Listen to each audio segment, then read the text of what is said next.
I saw my parents pressing a cigarette on my grandson, so I rushed to the house. The horrifying hidden truth is revealed as The night had deepened, and the house was eerily quiet. I sat on the couch, flipping through a photo album in my hands. It contained numerous pictures of my son, his wife, and their son, my beloved grandson. As I gazed at a photo capturing my grandson's innocent smile, a grin naturally spread across my face. My name is Rachel. Even now, in my 63s, my heart warms whenever I think of my son's family. My husband passed away a few years ago, and I currently live alone. But the presence of my grandson, Tommy, has been a source of comfort for me. My son, Carson, is a sincere 35-year-old man who works as an engineer at a company after graduating from college. He is a family man and adores Tommy. Carson's wife, Nora, is 30 years old and a homemaker. She was a bright and kind woman when they first married. She excels at cooking and passionately focuses on creating nutritionally balanced meals, always mindful of the family's health. Nora actively participates in community activities and is surrounded by many friends. However, over the past few months, her attitude has drastically changed, and she has grown cold towards me. Tommy is my treasure. At 3 years old, he is a very energetic and curious child. He loves animals, especially dogs and cats. Every weekend, my joy has been taking Tommy to the park. The days of being healed by his innocent smile and sweet voice continued, but recently that smile has disappeared. One day, I remember visiting Carson's house. Nora opened the door, but her face was cold as if she was trying to turn me away. "I'm busy today. Can you see Tommy another time?" I was puzzled by her words. From inside, I heard Tommy's voice. "Grandma, where are you?" Ignoring Tommy's voice, Nora closed the door. Since that day, I couldn't stop worrying about Tommy.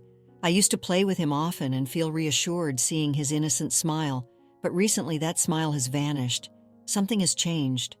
Carson has also been calling me less frequently lately, and I can't shake the feeling that he's hiding something. He only says work is busy, avoiding any specific conversations. Despite noticing the change in my son, I avoided pressing him deeply, fearing that our parent-child relationship might crumble. As those days continued, I gradually grew anxious and suspicious. When I suddenly woke up in the middle of the night, I couldn't get Tommy out of my mind. "Is he okay?" I asked myself repeatedly. One night I had a dream. In it, several children were crying out for help from the darkness. Waking up in the middle of the night, I had a terrible premonition. The clock had passed midnight. Despite the late hour, I decided to go to Carson's house. I hastily put on my coat and left the house. On the way to Carson's house, just a few minutes' drive away, anxiety and fear swirled in my chest. I felt that something might be happening. When I arrived at Carson's house, it was pitch dark and eerily quiet. I entered the yard and quietly peeked through the window. In the middle of the living room, I saw little Tommy shivering. Carson and Nora stood in front of him, and their shouting voices could be heard from outside the window. "Stop crying!" Carson yelled, pressing a lit cigarette against Tommy's skin. Tommy, with tears streaming down his face, whispered in a trembling voice, "I'm sorry. I won't cry anymore. Please forgive me." At that moment, I lost my reason with the sole thought of saving Tommy. I smashed the window and rushed into the house. "What are you doing? Stop it!" I shouted as I swept Tommy into my arms. "Mom, what are you doing here at this hour?" Carson was surprised, but Nora calmly smirked. "This is discipline. It has nothing to do with you." "Discipline? This is abuse!" I retorted, shaking with anger. Tommy trembled in my arms. "Grandma, I'm scared. Help me!" "It's okay, Tommy. Grandma is here, so don't worry about anything." "Hey!" Carson shouted. "This doesn't concern you, Mom." "Doesn't concern me? Tommy is my grandson. I will never allow this," I replied resolutely. Carson grew irritated and approached me. "Don't interfere with us." "Are you saying it's right to abuse Tommy?" I argued in a strong tone. "If you continue this, I will call the police." Carson seemed to hesitate for a moment, but quickly returned to a cruel expression. "Tommy is our son. How we raise him is our freedom. This cannot be allowed. Tommy is a child who must be protected." Holding Tommy close, I declared with strong will to Carson and Nora, "I will do anything to protect him." Nora stared at me with cold eyes. Cradling Tommy, I decided to move to another room for the time being. Feeling Tommy's trembling body, I headed towards the back room. "Grandma, I'm scared," Tommy whispered in a small voice. "It's all right, Tommy. Grandma is here with you." I tried to reassure him, but my heart was filled with anxiety and fear. However, Carson stood in my way. "Where do you think you're going?" His eyes held clear hostility. "Right now, I don't think you two should be with Tommy," I said, holding Tommy tightly. Carson grabbed my arm and pulled hard. "Don't do as you please." "Let go, Carson."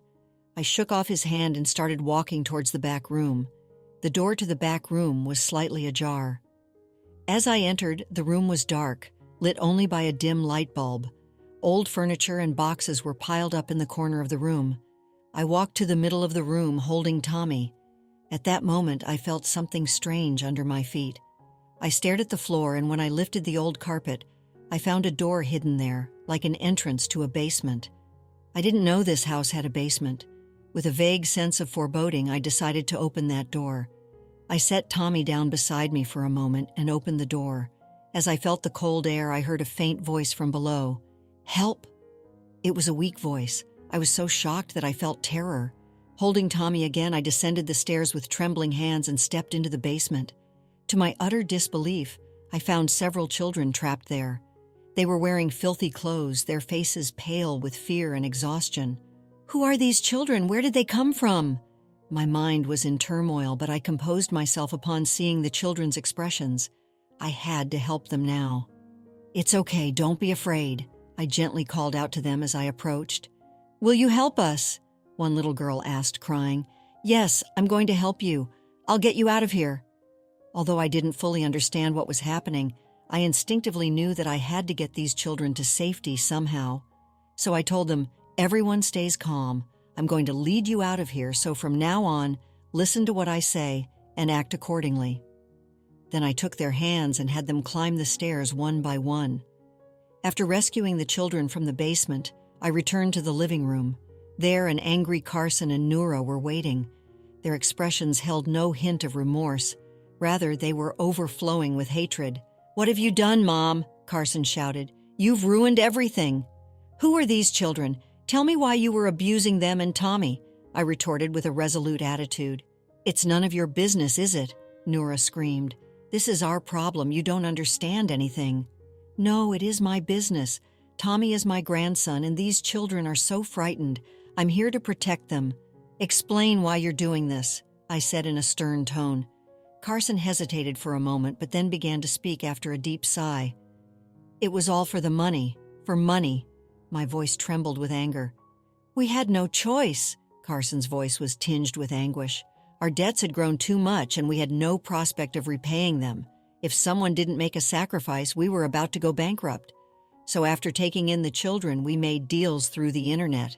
We were paying off our debts with the money we earned from selling them." "I can't believe you treated children like objects." "It wasn't that I couldn't believe it. I didn't want to believe it," I said. "I know," Carson said in a low voice, "but we didn't know what to do. Our debts had ballooned out of control. We were desperate, too." I looked at Noura. She had a bitter expression. "In the past, my parents abused me, too. So I know all too well how important it is for children to be obedient." "That's no excuse for abuse," I argued. "If you suffered from abuse yourself, why are you repeating the same thing with Tommy and these other children? And who exactly are these children?" I demanded. Noura began to explain, averting her eyes. "These children are ones we took in from the streets or adopted from orphanages like me in the past. They had nowhere to go, so we took them in and were educating them." "What you did is not education, this is abuse," I said, shaking with anger. "No matter how much you've suffered until now, sacrificing these children is unacceptable." "Noura has been suffering too," Carson shouted. "Noura can't escape her past trauma. That's why she ended up trying to control these children in the same way." "That's not an excuse," I replied with strong conviction. "No matter how much Noura has suffered, it's not a reason to hurt others." Hey, pause for a moment. Would you care to support us? Like this video and subscribe for more. Now let's dive back into the story.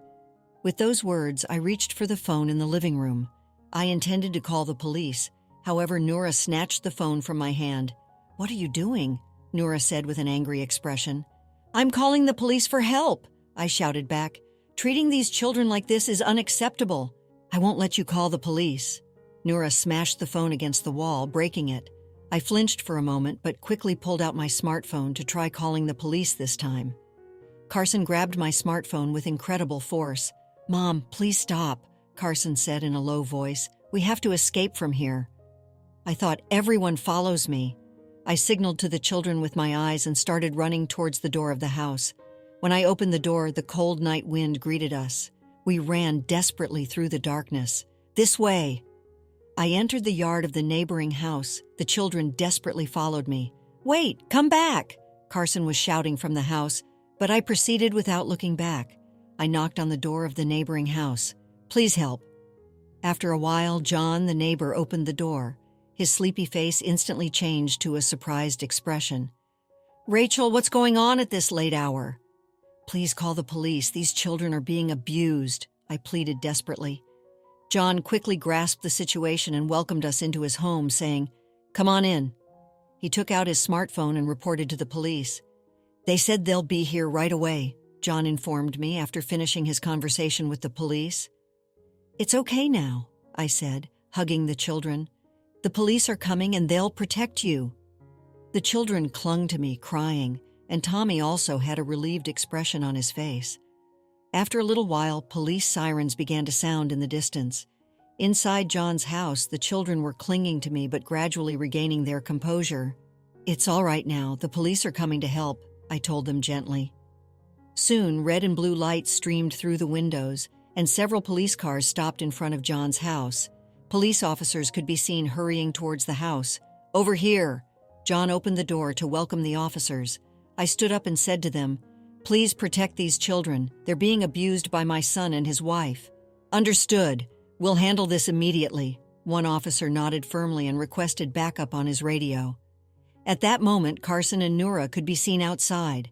They approached with anger-filled expressions, shouting at the police officers. "What are you doing? This is our family matter," Carson protested vehemently. "It appears these children are being abused. You'll need to accompany us to the police station," the officer responded calmly. "Don't be ridiculous. This has nothing to do with you, right?" Noura raised her voice, but the officers resolutely restrained Carson and Noura. "What are you doing? Let go!" Carson struggled and resisted, but the officers firmly held him down and handcuffed him. "We're arresting you on suspicion of child abuse," the officer declared. Carson and Noura were taken away amid anger and confusion. I held Tommy and the other children, watching the scene unfold. The children were then safely taken into custody by the police officers. One officer said, "We'll do our utmost to ensure they can live in a safe environment from now on." "It's okay now," I whispered to Tommy. "Everyone can go to a safe place now." After the children were taken into protective custody by the police, they were sent to a facility. As for Tommy, of course, I decided to take him in. "You don't have to be afraid anymore, Tommy. Grandma will always be with you." I held Tommy tightly. Carson and Noura were prosecuted for abusing the children.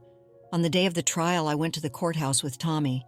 Taking the witness stand was painful, but it was unavoidable to reveal the truth. "Grandma, it's okay. I'm here with you." Tommy squeezed my hand with his small hand, encouraging me. With trembling hands, I took the stand and began to speak about Carson and Noura's actions. They instilled fear in the children and inflicted deep physical and emotional wounds. As this child's grandmother, I cannot allow such acts. I spoke while holding back tears, with Tommy by my side in the courtroom. The prosecutor exposed Carson and Noura's cruel actions one by one while presenting evidence. Each time the details of how they confined and abused the children were revealed, the courtroom was engulfed in a breathtaking silence. The defendants engaged in continuous abuse against the children, and their actions are extremely malicious, leaving no room for leniency, the prosecutor stated in a stern tone, and then delivered the final verdict.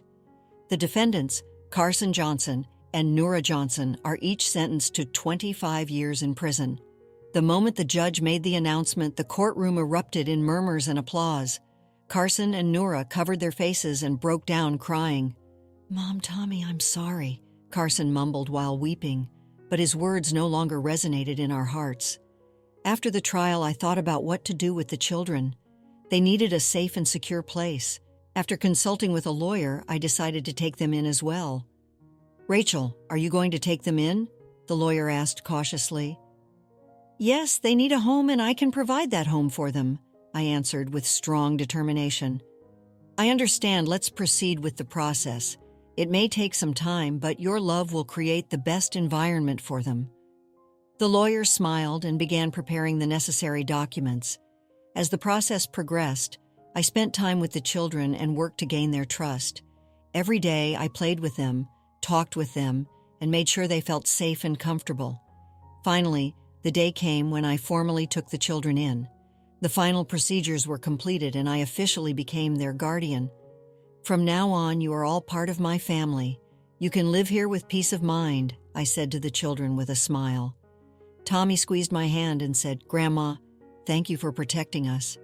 The other children also expressed their gratitude to me. Seeing their innocent smiles, I felt truly happy. As I watched the children playing in the park, a woman approached. She was a staff member from the local child welfare facility and had been supporting us. "Hello, Rachel," she greeted me with a smile. "The children seem to be doing well." "Yes, thanks to you," I replied with gratitude.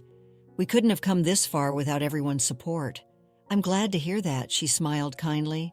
"By the way, about Carson and Noura," I looked at her in surprise.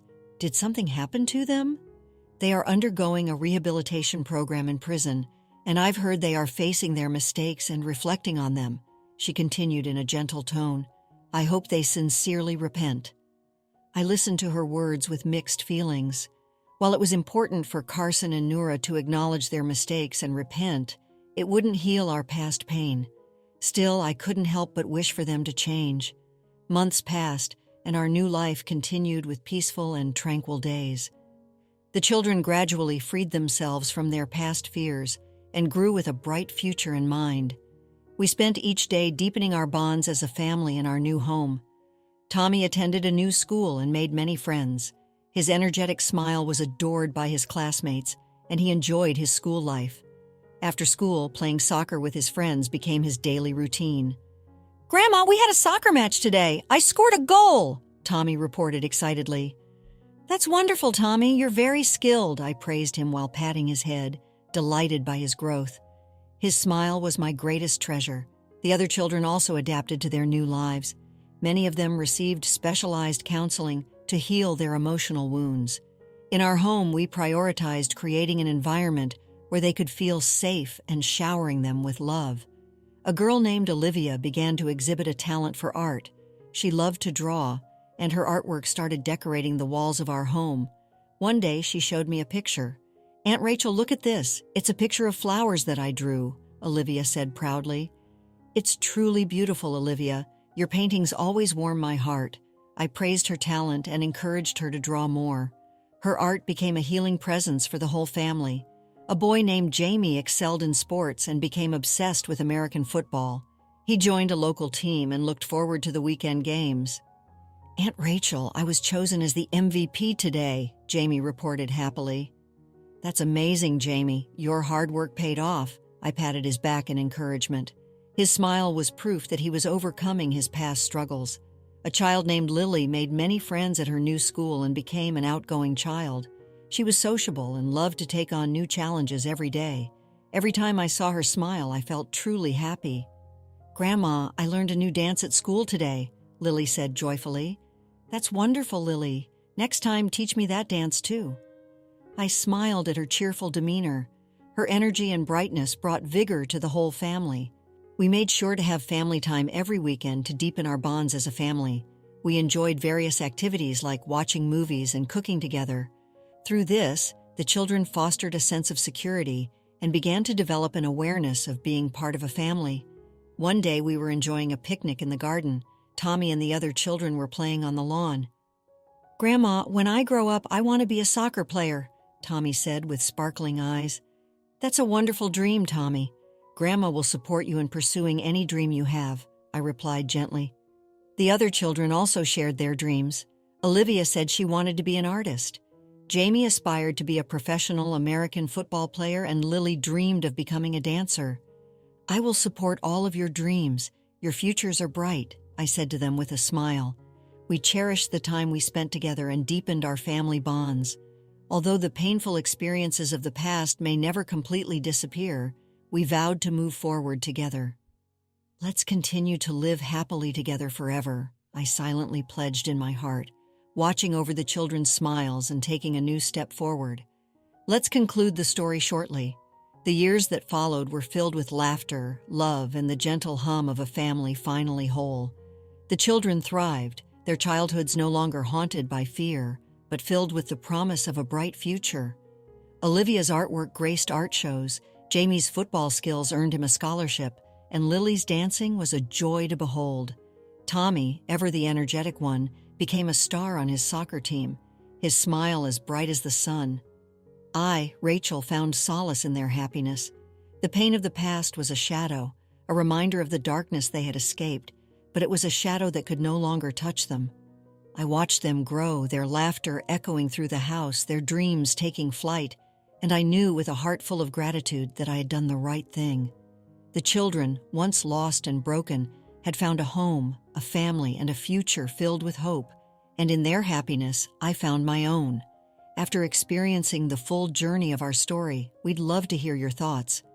How did the story resonate with you? Don't forget to like, subscribe, and stay blessed. Thank you for watching and see you in the next story.